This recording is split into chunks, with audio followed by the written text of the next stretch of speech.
So this is a very, very easy run. I have a niggle and I'm substantially reducing my mileage to deal with this niggle. The Superblast was so good for this. Managing a niggle takes a lot of discipline. I had a bit of a pain, a tightness on my calf when I switched to lower drop shoes after having not run in them for a long time. Having been only running in higher drop shoes, I did a hard effort after a pretty long run, and I didn't strain it, but it became very reactive, and I've had to be very careful in how I manage it. It's very important with niggles, because niggles are dangerous. If you have an injury, a bad injury, you know you have to stop. But with smaller niggles, you have to kind of walk that balance. You want to still train, but you need to rest them lest they become more than a niggle. So it's tricky, it's very difficult to find that balance. So today I did 9k easy with the Superblast, and let me tell you, the Superblast 2 are fantastic shoes for recovery runs. I used to kind of diss them. I made a video saying they're not the best for recovery runs because of their firmness.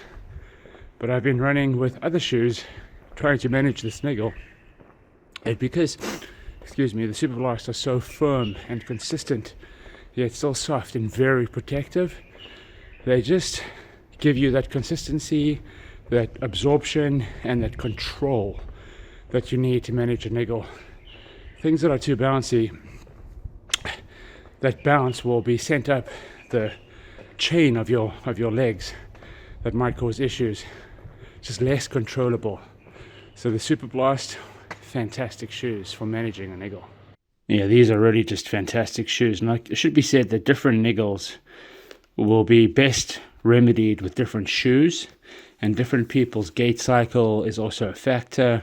There are many variables to consider. There's no one size fits all, excuse the pun. But with these Superblasts and my current niggle being tightness in my calf, I mean, I can still do calf raises without pain. So maybe it's the soleus. I mean, soleus you should be able to feel if you're doing calf raises with your knees bent. But with straight legs or bent legs, in both cases, calf raises don't hurt. I had a flebectomy in this leg. I had my small saphenous vein removed, and after that operation I had a very reactive calf for a long time, and it's become reactive again, so I've had to let it calm down while still giving it load, and it's that balance. And I think the last few runs have been very good. I mean, it got better, and then I pushed it too far and it became reactive again, and now I'm kind of calming it down again.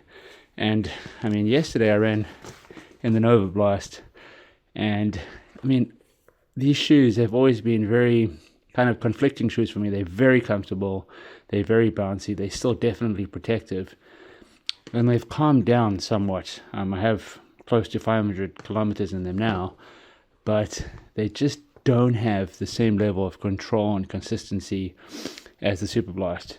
These are definitely more protective, and both of these shoes have 8mm drops, or maybe even more if you measure them. Independent measurements have, I think, put them as being higher than 8mm, which is good for offloading the calves and Achilles.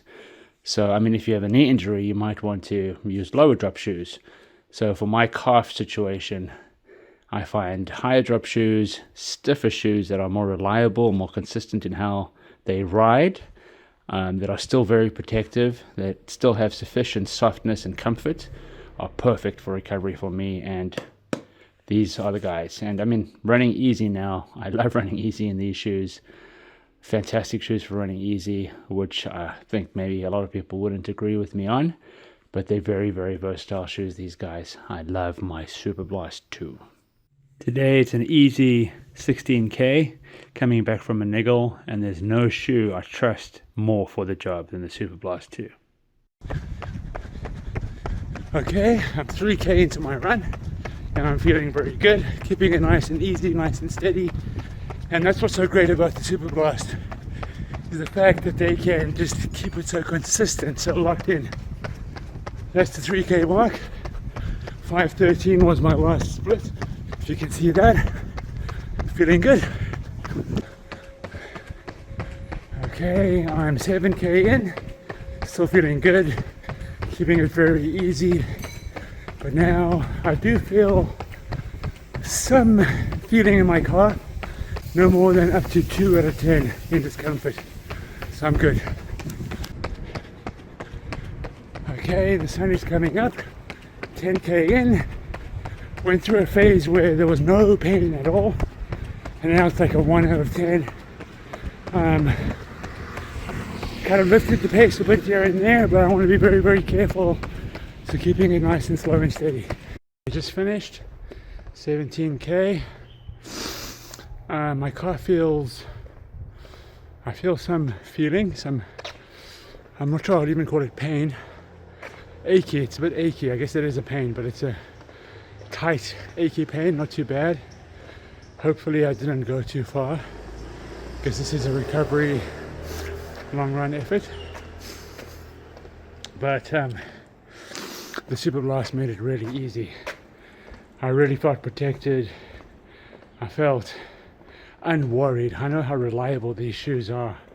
I know every step what it's going to be, and I think it's a fantastic shoe to use to recover from a calf niggle. They have done a wonderful job. My beloved Superblast 2. These guys did their jobs wonderfully. Not a 2025 shoe, but still my favorite shoe overall. Of all the shoes I own, Superblast 2 are still my #1 favorite shoe of all. Okay, today's Tuesday, 2 days after the 17k run, and I'm running slow, steady, so a little bit faster than on Sunday. I'm 5k in, and my niggle is definitely getting better. My old perennium niggle is a bit worse. It's a separate thing, but the calf niggle is much, much better. So the Superblast are doing their job. Protective, stable, reliable, fantastic shoes to recover from a calf niggle. So 12k in at a pace 4:59 pace. So still very easy, very controlled, and most of the time the calf pain was less than 1 out of 10. It got to a max of about 1.5 out of 10. So the recovery is going very, very well. I'm doing lower mileage, but I'm finding these shoes, as I mentioned before, to be ideal for reasons mentioned before. I think one of the things about these shoes is the comfort. I've spoken about the firmness, but there's also a softness that goes along with the firmness, which seems paradoxical, but it's that balance. Such comfortable shoes, and they absorb shock very well. And it's a strange thing when we can measure the shock absorption of a foam, but it's not that simple. I think you have to kind of bring the running gait, the running cycle, your foot strike, other variables into an equation to probably account for the way the shock is distributed. But for me, these shoes are very protective indeed, and they're famous for being so, for good reason. I love my Superblast 2. Good as shoes are for recovering from a niggle, the most important thing is to not overload it and to recover in a smart way. I ended up still overloading it, and I've had to take some time off, and that's the main thing. You want to just get that balance of loading it but not overloading it, and everything was feeling fine on an easy run. Unfortunately, it started to complain, and I stopped, and it's been great. I mean, my leg feels fine, but I'm being very, very conservative. I've got Tokyo Marathon coming up, and I'm just being very conservative. So I've spent a lot of time on the flywheel these days, but I can't wait to get back out with the Superblast 2. They are fantastic, fantastic shoes. Still, as I've said so many times in this video, my favorite shoe ever.